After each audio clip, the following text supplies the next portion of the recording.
வணக்கம். தாய் டிவியின் பிரதான செய்திகளுடன் இணைந்திருக்கும் நான் ரோஷானி மனோரஞ்சன். முதலில் தலைப்புச் செய்திகள்.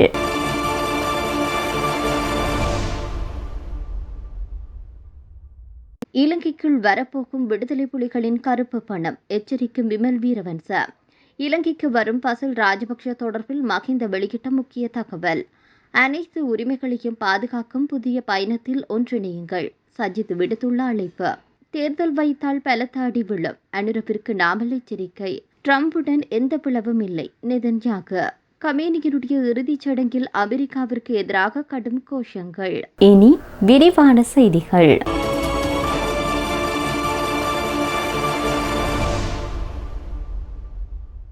பண மோசடி தடுப்புச் சட்ட திருத்தத்தின் கீழ் தமிழீழ விடுதலை புலிகள் அமைப்பின் கருப்பு பணம் நாட்டிற்குள் வரும் என தேசிய சுதந்திர முன்னணியின் தலைவர் விமல் வீரவன்ச தெரிவித்தார். கொழும்பில் உள்ள தேசிய சுதந்திர முன்னணியின் தலைமையக காரியாலயத்தில் நேற்றைய தினம் நடைபெற்றிருக்கக்கூடிய விசேட ஊடகவியலாளர் சந்திப்பில் கலந்து கொண்டு கருத்து தெரிவிக்கின்ற போது இந்த விடயத்தை அவர் தெரிவித்திருக்கின்றார். இது குறித்து அவர் மேலும் தெரிவித்ததாவது: தற்போது மேற்கொள்ளப்பட்ட பண மோசடி தடுப்புச் சட்டத்தின் திருத்தத்தின் மூலம் பண மோசடி குறித்து தீர்மானிக்கும் அதிகாரம் மத்திய வங்கியின் விசேட குழுவிற்கு வழங்கப்பட்டிருக்கிறது.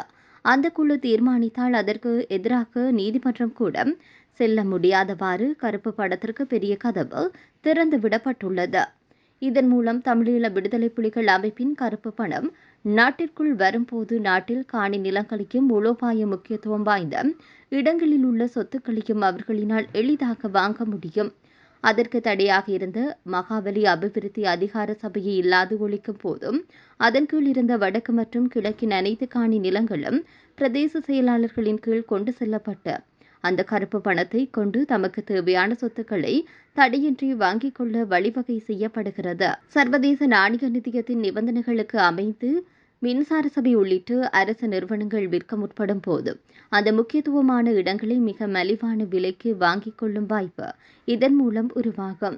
இதற்கு தடையாக இருக்கும் விகாரைகள் மற்றும் தேவாலயங்கள் சட்டத்திற்கும் தொல்பொருள் சட்டத்திற்கும் இப்போதும் சூழ்ச்சி செய்ய போகின்றார்கள்.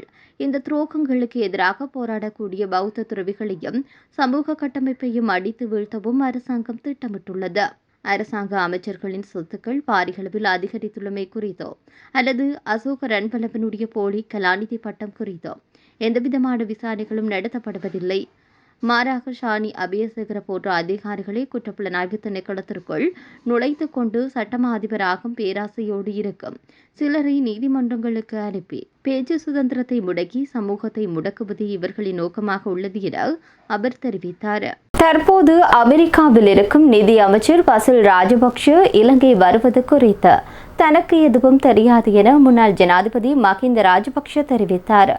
கண்டி ஸ்ரீ தலதா மாளிகையில் நேற்று முன்தினம் வழிபாடுகளில் ஈடுபட்ட பின்னர் ஊடகங்களுக்கு கருத்து தெரிவிக்கின்ற போது இந்த விடயத்தை முன்னாள் ஜனாதிபதி மஹிந்த ராஜபக்ஷ தெரிவித்தார். இதன்போது எதிர்வரும் நாட்களில் தன்னுடைய அரசியல் நகர்வுகள் குறித்து அவர் ஊடகங்களுக்கு கருத்து தெரிவித்திருக்கின்றார். பசில் ராஜபக்சவிற்கு எதிராக பிடியாணை மற்றும் வழக்கு விசாரணை குறித்து ஊடகவியலாளர் ஒருவர் எழுப்பிய கேள்விக்கு பதிலளித்த முன்னாள் ஜனாதிபதி மஹிந்த ராஜபக்ஷ சில விடயங்களை தெரிவித்தார். பசில் ராஜபக்ஷ நாட்டிற்குள் வருவது குறித்து நீங்கள் அவரிடம்தான் கேட்க வேண்டும் என குறிப்பிட்டார்.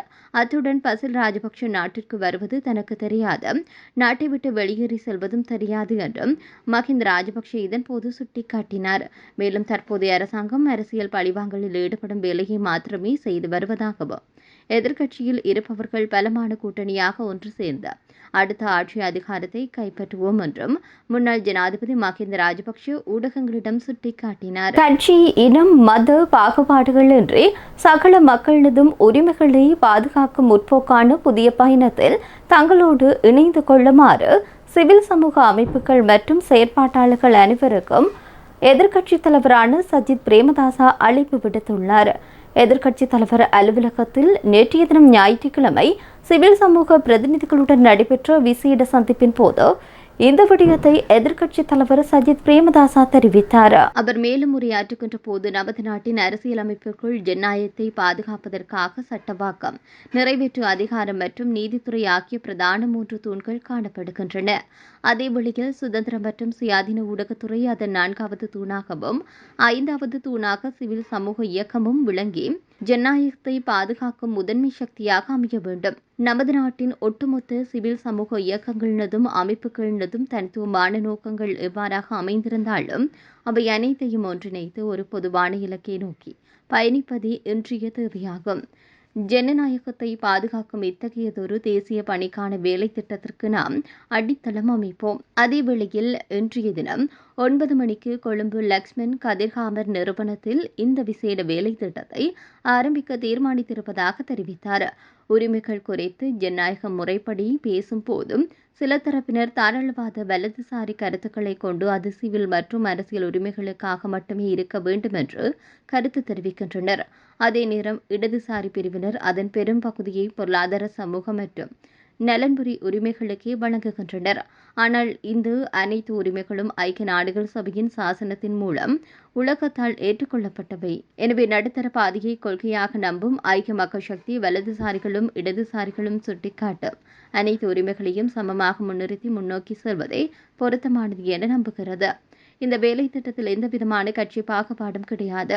அனைவரதும் முற்போக்கான கருத்துக்களும் இதில் உரிய சந்தர்ப்பம் வழங்கப்படும். சிவில் மற்றும் அரசியல் உரிமைகளை போன்றே பொருளாதார, சமூக, சுகாதார, கல்வி மற்றும் நலன்புரி போன்ற அனைத்து உரிமைகளுக்காகவும் அர்ப்பணிப்புடன் செயல்படும் ஒரு பலமிக்க தேசிய அமைப்பை நாம் ஒன்றிணைந்து கட்டியெழுப்புவோம்.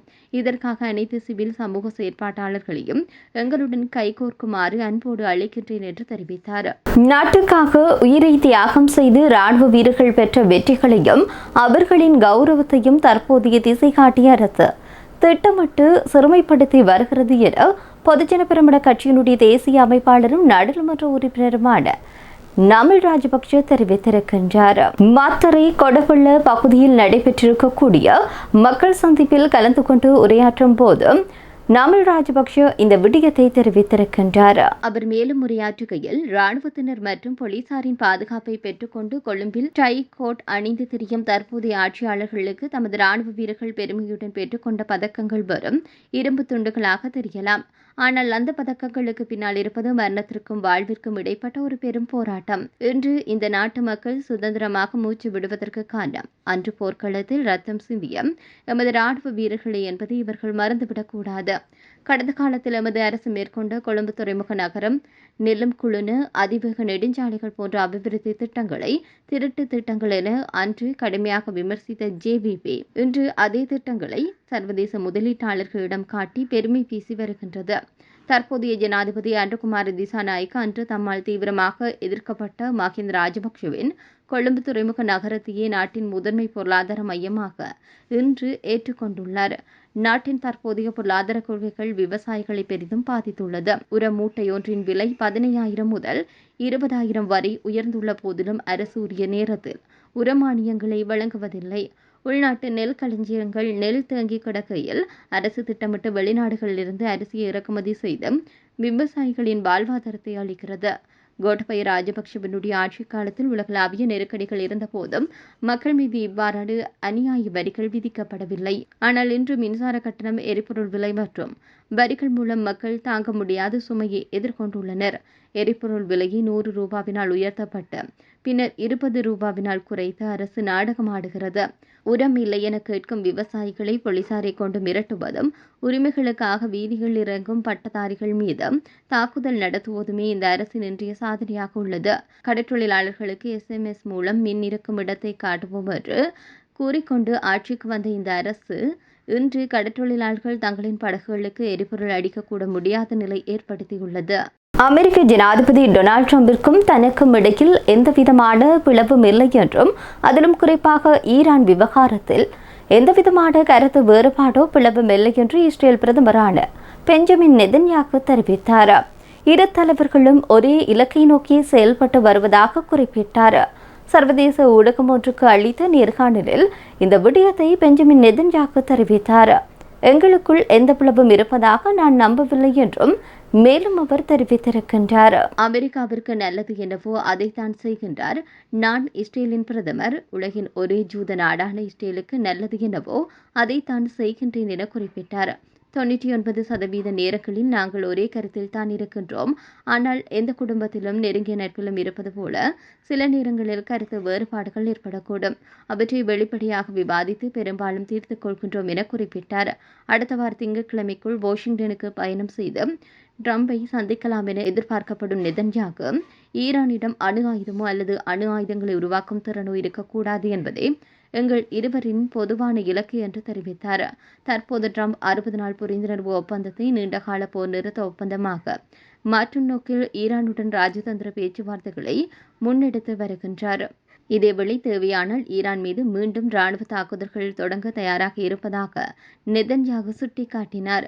ஈரானுடன் நடைபெற்று வரும் பேச்சுவார்த்தைகள் மற்றும் அதில் வழங்கப்படும் சலுகைகள் குறித்து கேட்கப்பட்ட போதும் இறுதி முடிவு இன்னும் வரவில்லை. அது முடிந்த பிறகே அதனை மதிப்பிட முடியும். ஆனால் மிக முக்கியமானது ஈரானிடம் அணு ஆயுதங்கள் இருக்கக்கூடாது என்பதில் இருவருக்கும் ஒரே நோக்கம் உள்ளது என அவர் தெரிவித்தார்.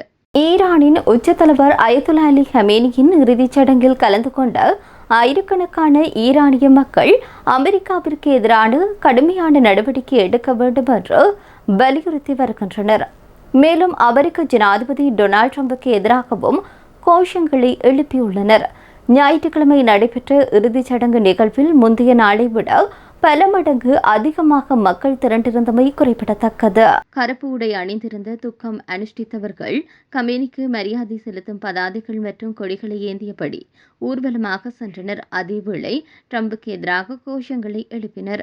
பழிவாங்க வேண்டும் என்பதற்காகத்தான் நான் இங்கு வந்துள்ளேன். அவர்கள் எங்கள் மத தலைவர்களை கொன்றார்கள். அதற்கு பதிலாக அவர்களுடைய தலைவர் ட்ரம்பை கொள்ள வேண்டும் என மளிகை கடையில் பணிபுரியும் 29 வயதான ஹோலாம் ரஷா ஷபூனி தெரிவித்துள்ளார். இதற்கிடையில் ட்ரம்ப் மற்றும் அமெரிக்க நிர்வாகத்தின் பிற அதிகாரிகளுக்கு எதிராக ஈரானில் இருந்து விடுக்கப்படும் அச்சுறுத்தல்களை அமெரிக்க பாதுகாப்பு அமைப்புகள் பல ஆண்டுகளாக கண்காணித்து வருகின்றன.